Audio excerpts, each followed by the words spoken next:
Hello and welcome back to the Medical Girl. In this video, we are going to discuss about BP 805 Pharmacovigilance Unit 2 Part 2, that is Drug Dictionaries and Coding in Pharmacovigilance. So let's begin.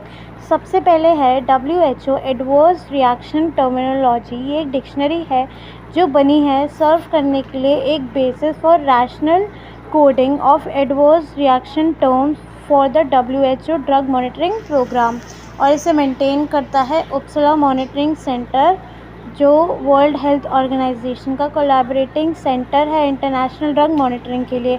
ये develop हुआ था 1968 में और ये hierarchical है nature में, जिसमें 4 structures हैं और ये रेगुलेटरी एजेंसीज और फार्मास्यूटिकल मैन्युफैक्चरर्स दोनों यूज़ करते हैं।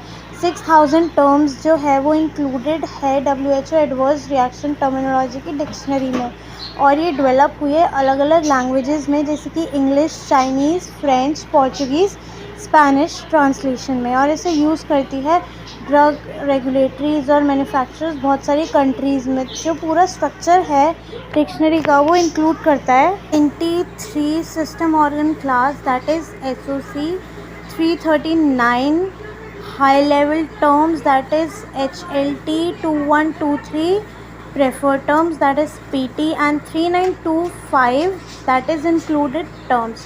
जो SOC होते हैं उसमें बॉडी ऑर्गन ग्रुप्स आते हैं। HLTs में ये होता है ग्रुप करने के लिए प्रेफर्ड टर्म्स को, और जो PTs होते हैं वो प्रिंसिपल टर्म्स होते हैं डिस्क्राइब करने के लिए ADR को, और ITS में आता है synonyms of the preferred terms. Then इनके एग्जांपल्स आते हैं SOC में मस्कुलोस्केलेटल सिस्टम डिसऑर्डर्स, HLT में आर्थ्रोपैथी, PT में अर्थराइटिस, और PT में आर्थ्रोपैथी भी आ सकता है।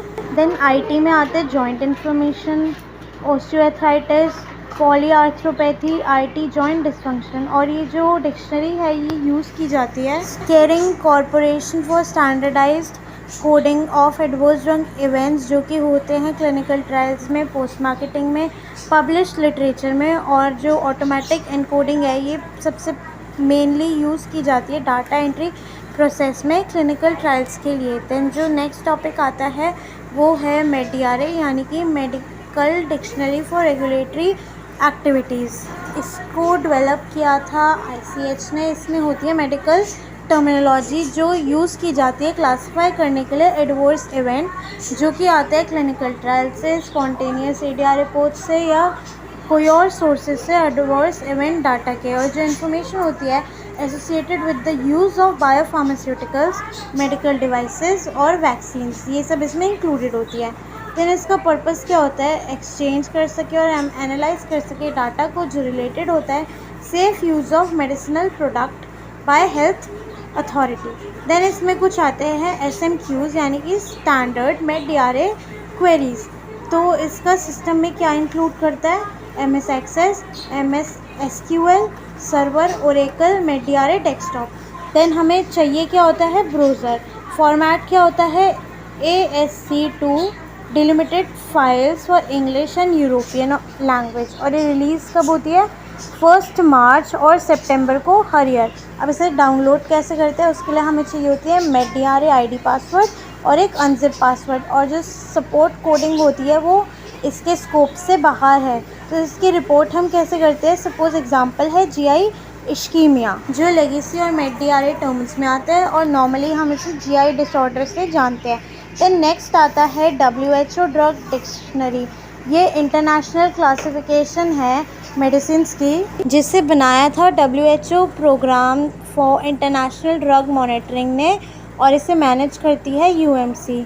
इसको जो WHO है वो ड्रग कोड में 11 कैरेक्टर्स होते हैं, जो कि होते हैं अल्फ़ा न्यूमेरिक कोड, जिसमें 3 पार्ट्स होते हैं, ड्रग रिकॉर्ड नंबर जिसमें 6 कैरेक्टरिस्टिक्स होते हैं, और सीक्वेंस नंबर 1 और 2, और ये इंक्लूड करती है हर्बल रेमेडीज़ को, वैक्सीन्स को, ब्लड प्रोडक्ट्स को, होम्योपैथिक रेमेडी को, और डाइटरी सप्लीमेंट्स को। इसे यूज़ करती है regulatory authorities, companies, clinical trial organisations identify करने के लिए ड्रग नेम्स, स्पॉन्टेनियस रिपोर्टिंग में, PV में, और क्लिनिकल ट्रायल्स में।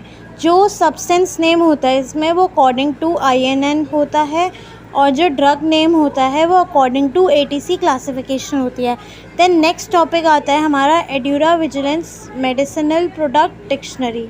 European Union drug regulatory authority pharmacovigilance ने डाटाबेस और एक डाटा प्रोसेसिंग नेटवर्क बनाया है, जो कि ये है डिटेक्ट करने के लिए, इवैल्यूएट करने के लिए, मैनेज करने के लिए सिग्नल्स को।